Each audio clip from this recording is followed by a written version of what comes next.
Hello everyone, welcome to my channel. My name is Aparna. In today's video, we will continue with our chapter. So let's start. Relation between focal length and radius of curvature.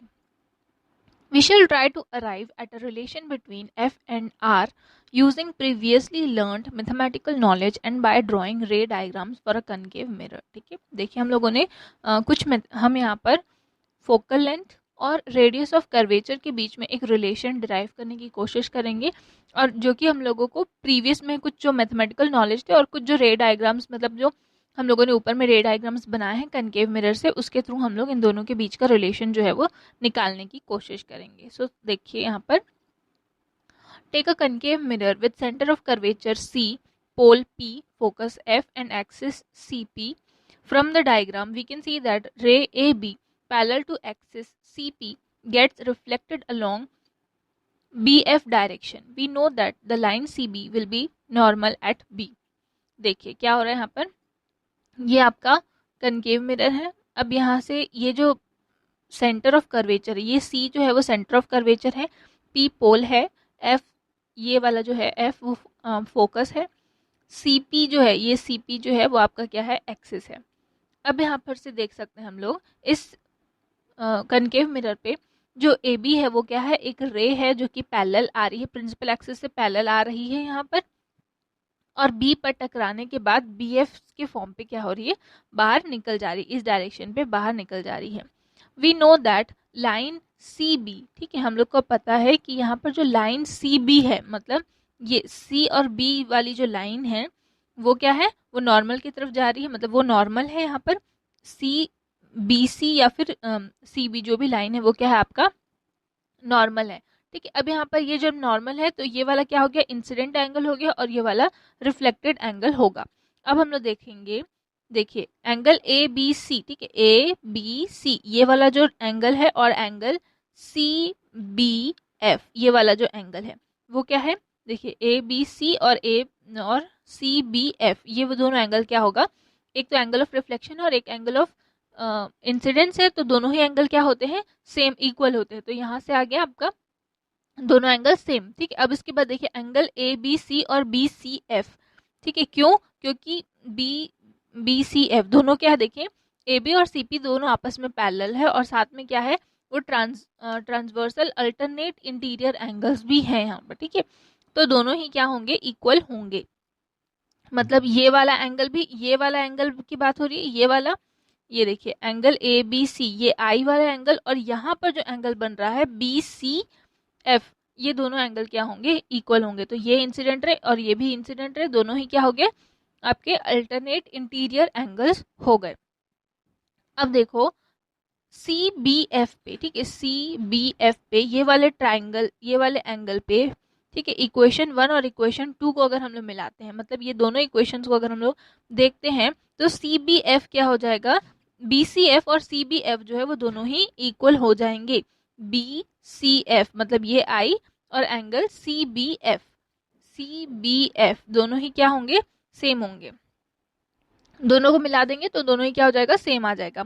अब देखिए यहाँ पर इसका मतलब क्या हो गया, C F और बी एफ, ठीक है, सी एफ और बी एफ, ये जो सी एफ है ये सी और एफ और बी एफ ये दोनों एंगल, ये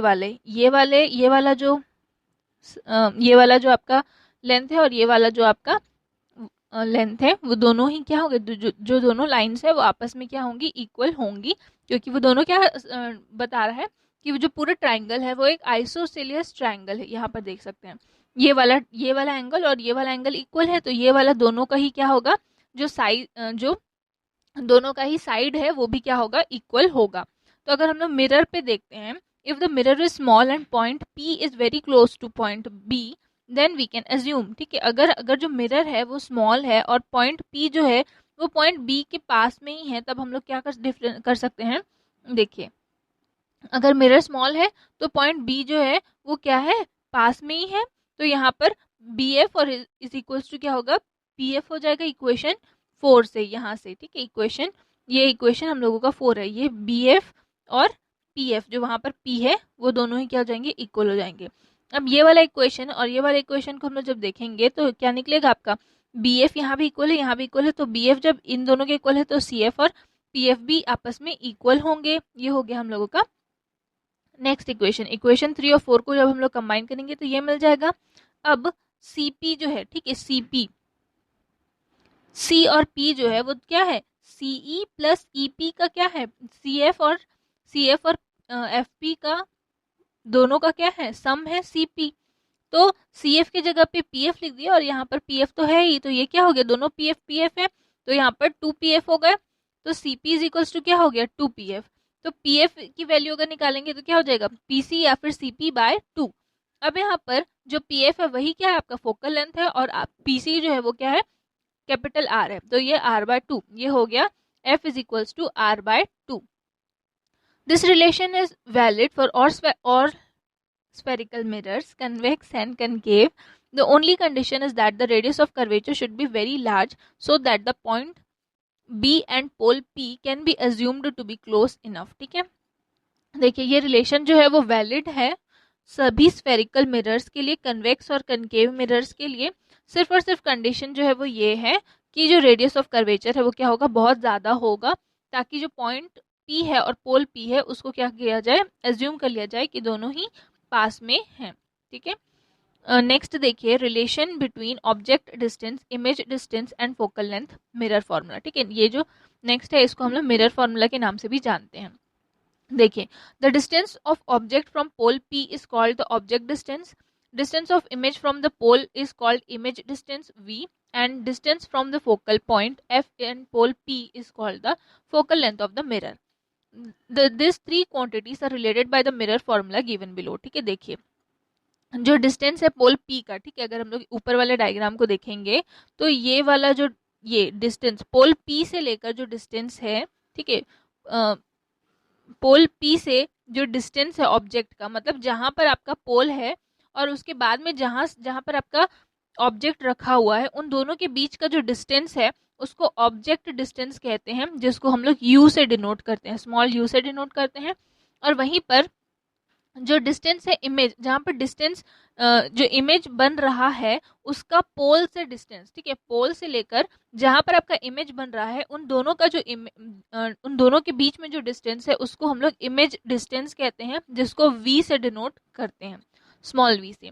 अब इसके बाद में फोकल लेंथ और पोल के बीच का जो डिस्टेंस है उसको हम लोग स्मॉल f से डिनोट करते हैं, और जिसको focal length of the mirror के नाम से भी जानते हैं। तो ये तीनों क्वांटिटीज जो हैं वो आपस में रिलेट करती हैं, मिरर फॉर्मूला आपस में जो रिलेशन देती हैं उसको मिरर फॉर्मूला कहते हैं, जो कि ये है आपका 1/v + 1/u is equals to 1/f। This relation holds true for all spherical mirrors. While solving questions, take care of insert U, V and F in the mirror formula with proper signs plus or minus using the Cartesian sign convection system. ठीक है, ये जो formula है वो आपका सभी spherical mirrors के लिए है, लेकिन जब हम लोग न्यूमेरिकल क्वेश्चन सॉल्व करते रहेंगे उस वक्त पे हमको ध्यान देना है कि जो साइन है प्रॉपर साइन, मतलब U, V और F में F की जगह पर हम लोग प्रॉपर साइन का यूज कर रहे हैं, जो कि कार्टेशियन साइन सिस्टम से होना चाहिए। ठीक है, अब यहाँ पर देखिए, यहाँ पर आपको बता दिया है कि कनकेव मिरर के लिए U और F जो रहता है वो हमेशा नेगेटिव होता है। रियल इमेज के लिए आपका रियल इमेज अगर हमको चाहिए तो V जो है वो क्या होगा, नेगेटिव होगा, और V जो है वो पॉजिटिव होगा, मतलब कि जो इमेज है वो क्या है, आपका वर्चुअल इमेज है। नेक्स्ट क्लास पे हम पढ़ेंगे मैग्निफिकेशन से। ठीक है, नेक्स्ट क्लास पे हम देखते हैं। आज के लिए आपका इतना ही, थैंक यू।